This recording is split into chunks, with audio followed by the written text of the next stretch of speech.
this book is a block of lead heavy, but they kind of like strapped a nitro booster to the backside of that block of lead, and that block of lead is now moving at like 60 miles an hour.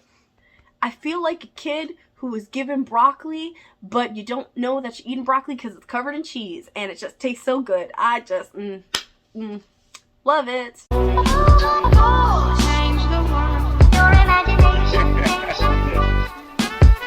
It could change the world. On we go. Hello friends. Welcome back to Coffee Over Apples.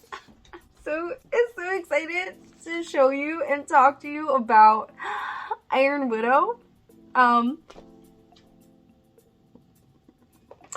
Widow by Zhao. What I was not expecting to love this book as much as I did. I just wasn't. It was so good. What? I'm gonna do this in the style that I've been doing reviews lately, which is the first half of this video is going to be non-spoilers, and then I'll talk about spoilers later on. So if you haven't read this book and you'd like to stick around for the non-spoiler parts, just keep in mind I will make an announcement once I'm going to go full spoiler mode. But listen, giant robots, giant monsters, if you like kaiju, if you like mecha, if you are a Gundam fan, if you love mecha anime, if you love action, if you are a feminist, what a refreshing thing this was for my soul. This book is about rage. This book is about anger. I felt the anger, I felt the rage, but more so that I was just in the passenger seat and I was watching the driver go. I was just sitting there eating popcorn like, yep. Iron Widow is a fantastical retelling of the first female emperor of China. If you don't know that story, that is okay.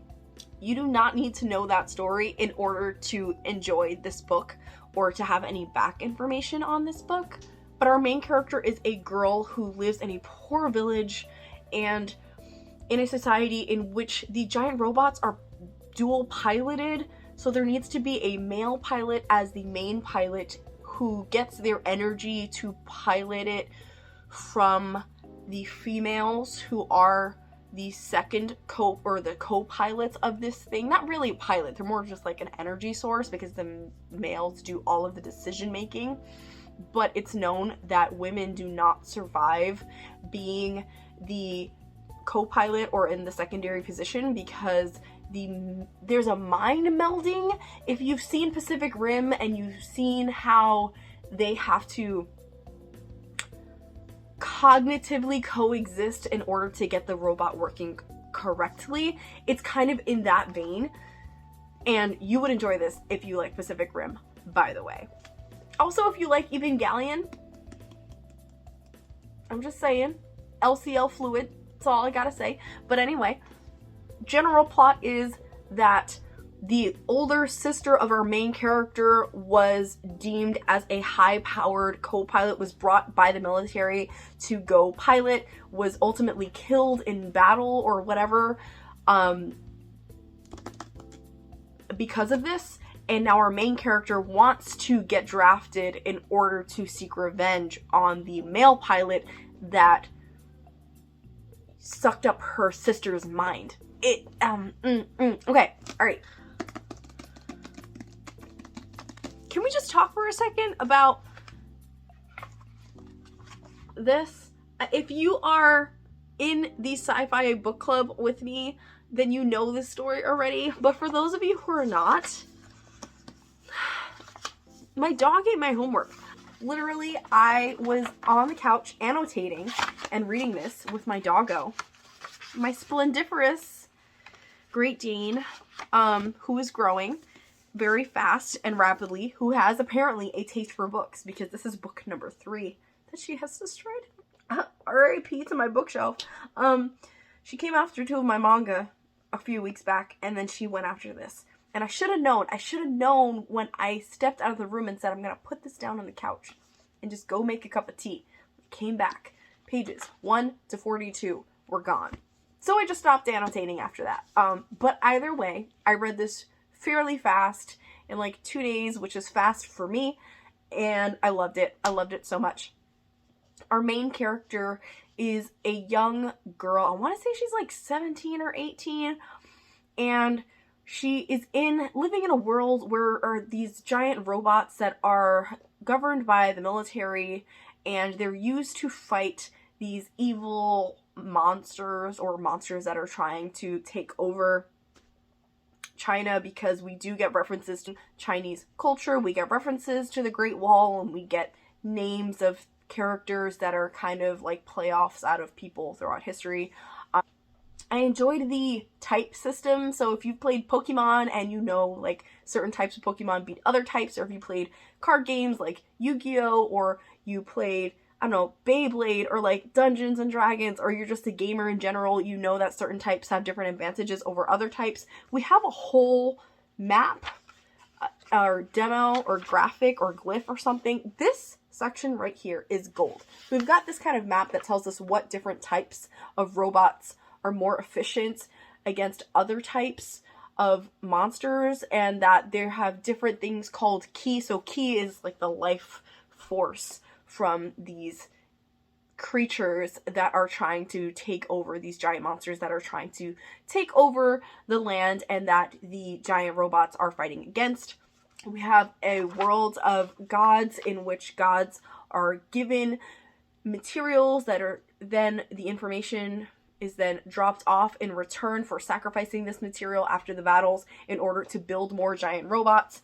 It's so interesting, but there is a trigger warning page on the beginning of the book, and I must say, 1, that is amazing. Can every publisher do this from now on? That is fantastic. I believe that we should have trigger warnings in books, and I can go into a whole other video as to how we can do that, in case the person who's picking up the book is the kind of person that believes that trigger warnings can be spoilers. And I can make an argument as to ways in which it is not spoilers and ways in which it is spoilers. But either way, there are places in the book that we can uniformly put triggers. And in this book, it had it in the front. That was fantastic. It was good to know, but I will say that it definitely did not prepare me for the level of chaos that was in here. It was splendiferous. It was wonderful. It left me questioning, what genre is this? It left me questioning what age group this is for. But that was just, I love to see it, and that needs to be recognized and commemorated. So thank you for that.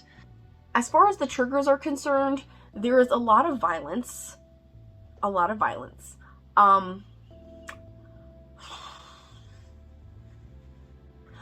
Atrocities against women is the common theme here.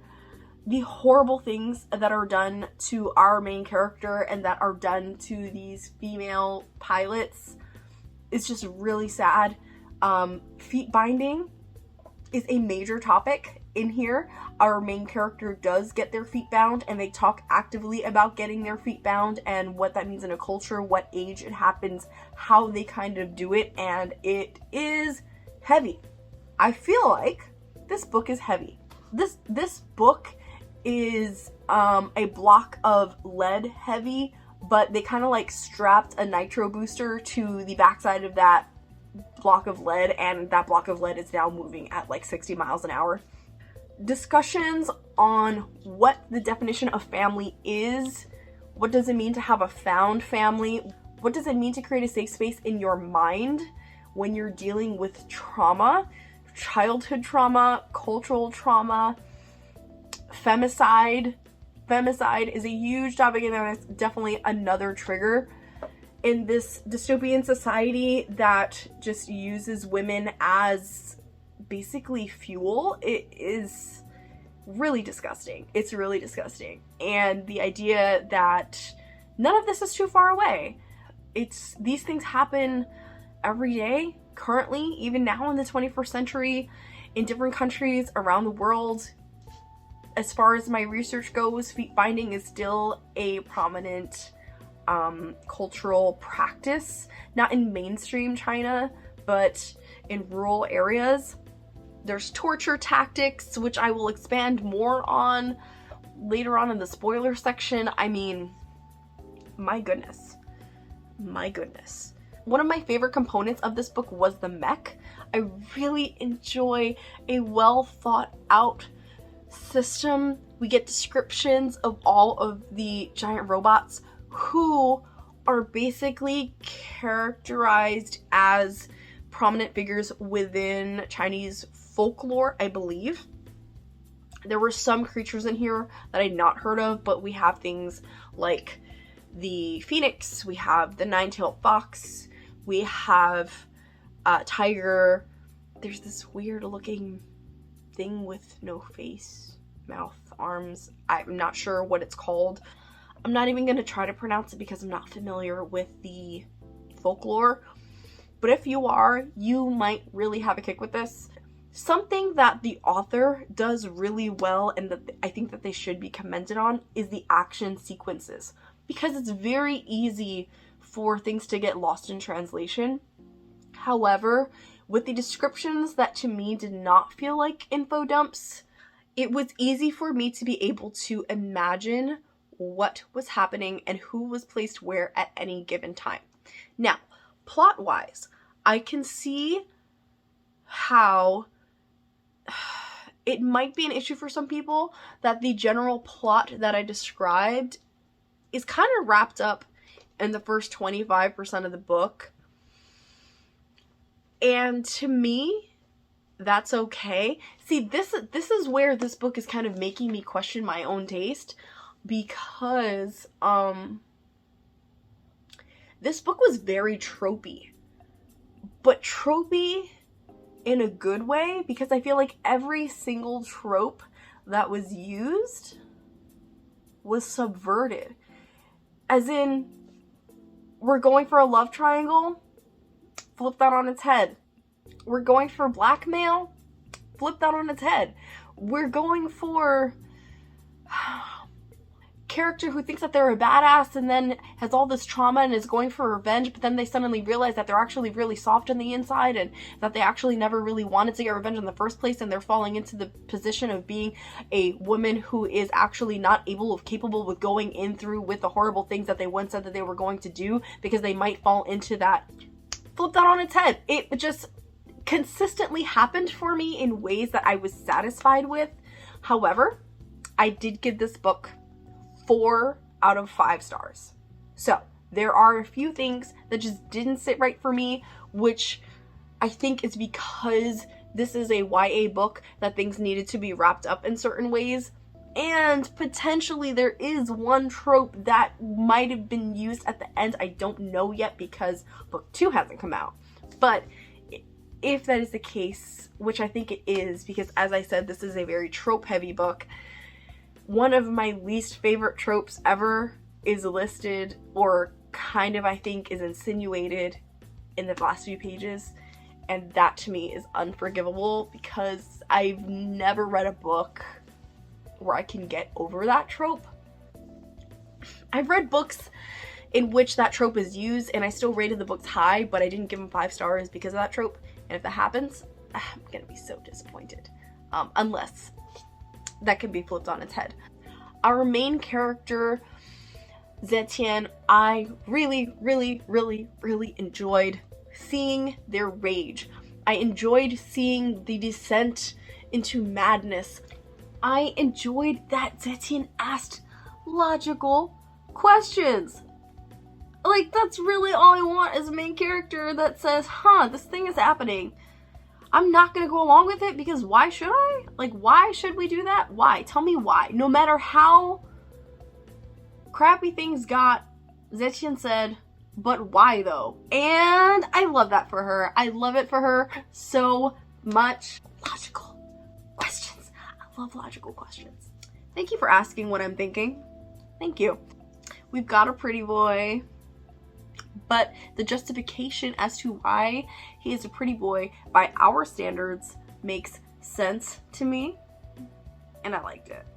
I think people who are well versed in sci-fi are still probably going to enjoy this. However, I will say that the sci-fi aspect becomes more prominent in the end of the book, whereas in the beginning of the book it was a bit more on the fantastical side. So if you're here for the sci-fi, I would say probably keep that on the second burner up until probably about 50% in, and then it gets more into the sci-fi as to when we get to the final action scenes. But man, Zetian is out for blood, and does she get it? Yes, it's fantastic. It's so nice seeing a main character just get to be angry. She doesn't want to be a damsel in distress. She did not choose to be a damsel in distress. She was forced to be a damsel in distress. And the way that she's fighting to get out of that situation, and she's constantly conscious of the anger that she has, and conscious of the trauma, and conscious that things are just not okay, that the status quo should not be the status quo. I love it. I love it. It was a good time. All right. So in order for me to talk about the parts that I kind of didn't like and to deep dive a little bit further, I'm going to have to go into spoiler mode. So if you've made it this far and you haven't read the book, please come back once you have read the book to listen to what I have to say about spoilers and to let me know your thoughts if you agree or disagree with any of this. But thank you so much. Love you. Bye. Here's what kind of favorite things, but also things that threw me off. The waterboarding and alcohol scene. Are we sure this is a YA? I feel like that scene was really violent, and while that was probably one of my favorite scenes in the book, it wasn't expanded upon enough for me. It was like, we have two of our main characters, Zetian and, oh gosh, what's his name? Li Shimin. Zetian and Li Shimin are waterboarding one of the main strategists who actively tortured Li Shimin and forced him into situations in which he became an alcoholic. And it's not that I don't think that alcoholism should be talked about in YA books. I actually think that it probably should talk about the seriousness of alcoholism as they make their way towards becoming of legal age to drink. But the torturous act of waterboarding with alcoholic beverages, it's a pretty traumatizing thing to see. And that's not something that is a topic in which I would hope that any teenager would have to experience. Is that something, are torture tactics something that teenagers should learn about? Questionable. Maybe. I could see if it's like a older teenager, maybe like 17, 18, who's thinking about going to law school, and these are some things that are interesting to them in order to understand how politics and government work at extreme levels. Maybe. But I just wasn't anticipating that. What feels like a more adult topic, and what that means as far as our main character not really having any regrets or moments of reflection as to the gravitas of what they've done. Yeah, that's a lot. I feel like that was what was missing from that moment, was our main character saying, listen, I've seen these atrocities, I've had these horrible things done to me, but here's a person in front of me that is a living being. And not for her to regret it, I don't want her to regret it, but a moment of, holy shit, oh my god, I did that. I tortured someone. I became the monster. And even if she then says, you know what, I'm okay being the monster, what it means to become the monster. I wanted a little bit more expose, and I don't feel like we got that. She just continued in her rage. Or maybe even seeing it from Li Shimin, who actively got revenge on his torturer through the act of torture, and just seeing someone break down from the weight of that. But nah, everyone just went back to the apartment and was like, let's go have some drinks, let's go eat dinner. And I just, for this to be a YA book, I feel like I would have liked a little bit more nuance there, and I didn't get it. That's okay. My favorite also moments were just the moments of rage, the moments of I'm taking over that Zetian had, of confronting directly and in the moment who these evil people were, and just saying, you're kind of on my hit list now. It was giving me vibes of, what's her name from Game of Thrones? Arya. How Arya kind of had a hit list going on for all the people who did wrong to her or caused harm against people that she loved or her family along the way. It was like that. It was like watching Arya check off her hit list, but at a much faster clip. And I loved that. Once we had our first character death, like the revenge main plot that's mentioned in the back, in the front cover, is resolved in the first 25%, but the rage doesn't stop there, and that is fantastic. Also, the way that the book is kind of wrapped up at the end, it feels like it was wrapped up very abruptly, and there were just some conveniences that I wasn't really a fan of. I'm hoping that it gets more expanded in book 2, but the way that they just happen to find this like cryogenically key frozen emperor, and he just kind of goes along with the plan, and she just happens to fit this dragon, and that he doesn't overpower her, and that she figures everything out at exactly the right time, is a convenience thing. The convenience thing is a little bit much for me, but that's me coming from this as an adult reader, and again, me not knowing when and where to give it a bit of slack for being a YA book, and saying, you know what, this is just right pacing and event construction or level of convenience, because it's a YA book and we need the plot to move along. Should it just be dragged out? Should there have been another 50 pages? I don't know. But as it is a YA book, I'm leaning towards giving it a little bit more grace and saying, you know what, it's good for what it is. I was very happy with the throuple that we had in this book, because I was so worried about it being a love triangle. I didn't want that, and we didn't get that. Everyone was very open and honest about what they wanted in these relationships. Characters who were ready to talk about their sexuality or not ready to talk about their sexuality were given the grace and the space by the other main characters in order to facilitate a cohabitation, a relationship in which everyone feels comfortable with where they are and how they express themselves. I loved it so much, which made me want to love one of the people in the throuple, Yeezy. I think that's how you say his name. Made me want to love him. I want to love Yeezy, but my gut says don't trust him because he's got all the money, because his dad was an evil villain. I don't trust him, and I don't know. Other than that, there's not really much of a reason, I think, for me to say that I don't trust him, but I kind of don't, and I don't know. But he's happy. He helped made Zetian and Li Shimin happy, and that's all that kind of matters. I don't know. I just find his being in the right place at the right time to meet Zetian when she is this person who has all of this key energy in order to power one of the most powerful chrysalises, or giant robots, if I haven't explained that already, in the entire world.